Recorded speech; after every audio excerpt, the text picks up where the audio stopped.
یہ جو گزشتہ تقریباً 3 سال ہو گئے، اپریل 2022 سے لے کے کچھ 3.5 سال بنتے ہیں۔ اچھا، یہ 3.5 سال پوری ایک حکومت ہوتی ہے جی ٹھیک ہے۔ اور اس حکومت کے بارے میں پاکستان کی اکثریت کی یہ رائے ہے کہ اس میں خواہ انوار اللہ کاکڑ آئے یا شہباز شریف پہلے آئے یا شہباز شریف بعد میں آئے، ان سب کے حکمران ایک ہے، اور وہ حکمران وہ ہے جس کے بارے میں خواجہ آصف نے کہا ہے کہ یہ ہائبرڈ نظام، ہم نہیں کہتے۔ ہائبرڈ کا مطلب یہ ہوتا ہے کہ شہر کے اندر پٹرول پہ گاڑی نہیں چلتی، وہ بیٹری پہ چلتی ہے۔ تو ہائی وے پہ تو ہمیں چڑھی نہیں پاکستان کی گاڑی ابھی تک، تو جس دن چڑھے گی اس پہ دیکھیں گے پٹرول کی ضرورت پڑتی ہے کہ نہیں پڑتی۔ ابھی تو وہ شہر کی گاڑی چل رہی ہے۔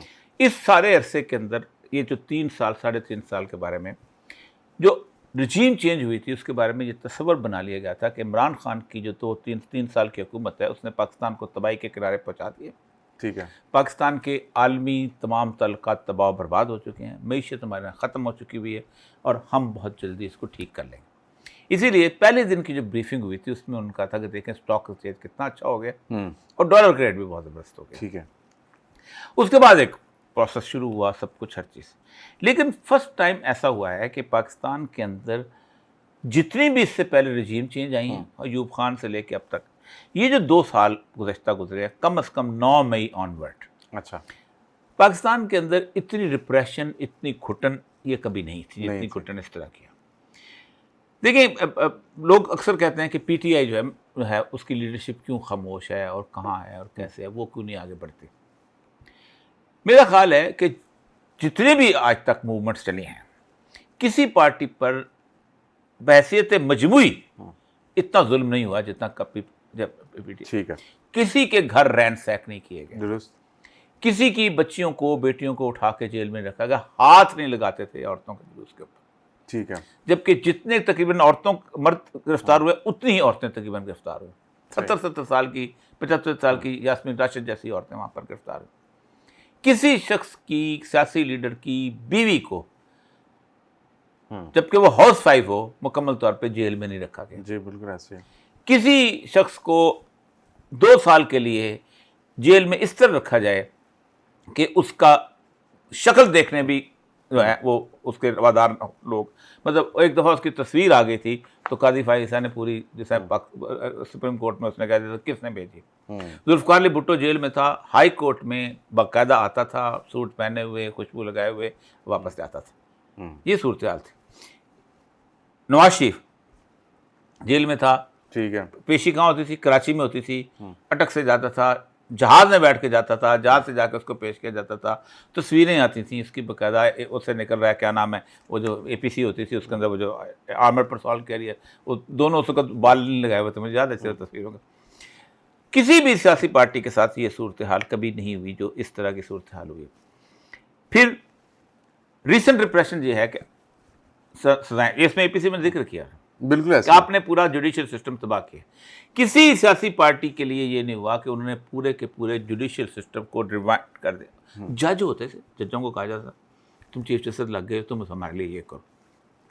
چیف جسٹس کی سطح پر وہ عملے طے ہوتے تھے، انوار الحق سے طے کر لیا۔ ہم نے تو یہ بھی دیکھا کہ جب نواز شریف والا لاسٹ ٹائم والا ہوا 2017 والا، نواز شریف صاحب جیل سے جایا کرتے تھے، واپسی پہ میڈیا سے بھی ٹاک کیا کرتے تھے، اور جسٹس ثاقب نثار کی عدالت میں تمام صحافیوں کو جانے دیا جاتا تھا جب پیناما لیکس والی تمام۔ آپ کو پتہ ہے کہ اس وقت ایک اس کی حسن نواز کی تصویر آ گئی تھی، جی لان بیٹھے ہوئے سائڈ پہ، جی جی صوفے پہ، نیب سے بیٹھے، اور وہ شور مچ گیا تھا۔ ہاں جی، ایسی تصویر آپ سوچ سکتے ہیں کہ یاسمین راشد کی بھی آ جائے، جی باقی تو کسی، تو ایک یہ آج تک کبھی نہیں۔ پھر اس کے بعد سب سے بڑی بات یہ ہے کہ طول و عرض میں پھیلے ہوئے کریک ڈاؤن۔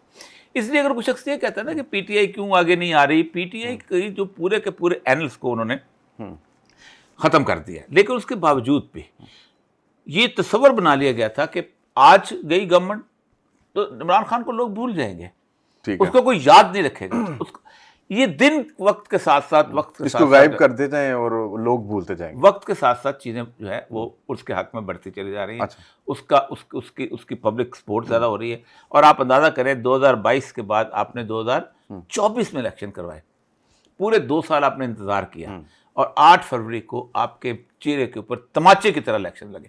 ٹھیک ہے. اور وہ کبھی آپ جو سوچا کرتے تھے، بلکہ اس سے پہلے بھی جو جولائی میں الیکشن ہوئے تھے 20 الیکشن، اس میں بھی اس نے سارے الیکٹیبلس کی ختم. اب غصہ بڑھتا جا رہا ہے. غصہ اس لیے بڑھتا جا رہا ہے کہ پاکستان کے اندر جو اس کو ہائیبرڈ کہتا ہے نا، خواجہ صاحب، ہائیبرڈ والے سمجھتے ہیں کہ پاکستان کی اکانومی بھی ہم ٹھیک کر سکتے ہیں، ٹھیک ہے، پاکستان کی سیاست بھی ہم ٹھیک کر سکتے ہیں، پاکستان کے دشمنوں کو بھی ہم کلا کما کر سکتے ہیں. اب آپ نے اکانومی کی بات کی تو اعلامیہ کے ایجنڈے پہ آ جائیں. میں آتا ہوں. پہلے ایک بیک گراؤنڈ تھوڑی سی بتا دوں، پھر اس کو یہ آپ کا بیک گراؤنڈ کلیئر ہو جائے. پاکستان کے اندر جتنے بھی دشمن ہیں ان کو ہم جانتے ہیں، ان کے ٹھکانوں کو ہم جانتے ہیں، ان کو تباہ برباد کر دیں. اب اس کے اوپر جو اعلامیہ ہے، اب ایک ایک شک کو دیکھتے جائیں. ٹھیک ہے، آپ حیران ہوں گے. یہ 8 کم 37 نہیں پڑھ سکتے لیکن چند ایک. جی. A dialogue among the political parties and signing a new charter of democracy on constitutional supremacy. Truth and reconciliation commission. Truth and reconciliation تو اس کا رزلٹ ہوتا ہے نا. یہ بیسیکلی نیلسن منڈیلا کا ایک فیشن جو چلا گیا. شہباز شریف جب آیا تھا نا، جی تو میں اس کی پہلی پریس کانفرنس کرائی، میں سیکرٹری انفارمیشن تھا، تو اس پہ اس نے کہا کہ ٹروتھ اینڈ ریکنسیلیشن کمیشن بنانا چاہیے. میں باہر نکلا، میں نے کہا آپ کو پتہ ہے ٹروتھ ہوتا کیا کہ تو ادھر ہوا تھا. میں نے کہا ادھر اس لیے ہوا تھا کہ انہوں نے نیلسن منڈیلا کو مان لیا تھا کہ کوئی چیز ہے. ہاں جی. ٹروتھ اینڈ ریکنسیلیشن کے لیے آپ کو عمران خان کو ماننا پڑے گا. تو یہ نہیں ہو سکتا کہ عمران خان جیل میں ہے اور ٹروتھ اینڈ ریکنسیلیشن کمیشن جو ہے وہ چھوٹے چھوٹے 4 لوگوں کو بٹھا کے کر دیا. ایسا نہیں ہوتا. لیکن فار ایگزامپل اگر یہ ہوتا ہے، یہ پرانے اپوزیشن کرتے، عمران مان جائے گا اس بات؟ ماننا جا سکتا ہے. لیکن ٹروتھ اینڈ ریکنسیلیشن کا مطلب ہوتا ہے کہ آپ ایک ٹرانسپیرنٹ قسم کی ٹھیک ہے ساری کہ رائٹ فرام 1947 آن ورڈ اس ملک کو کس نے نقصان پہنچایا اور سچ بولا جائے. اس کے بعد وائنڈ اپ کر دیتے ہیں کہ اب کسی کے خلاف کچھ نہیں ہے. ٹھیک ہے. اب آگے سٹارٹ کریں. یہ ہوتا ہے ٹروتھ اینڈ. 71 میں کس نے کیا کیا، 60s میں کس نے کیا کیا، 88 میں کس نے کیا کیا، اب کس نے کیا کیا، بلوچستان میں کس نے کیا کیا، کے پی میں کس نے کیا کیا، 9/11 میں کس نے کیا کیا، کس نے ملک بیچا، کس نے. یہ ساری کی ساری اس کے بارے میں سچ بولا جاتا ہے. اچھا. آپ کو پتہ ہے لمبی پروسیڈنگز تھی کہ کون کالا جو تھا وہ مارا گیا تھا، کون سے گورے نے یہ کیا تھا. اور آپ کو پتہ ہے کہ وہاں پر باقاعدہ وہ گورے جو تھے وہ دیور سپریم وہاں پر اپارتھائڈ گورنمنٹ تھی ان کی، جسے کہتے ہیں اپارتھائڈ کہتے ہیں نسل پرست. انہوں نے ایکسیپٹ کیا تھا کہ ہم نے یہ کرتے رہے.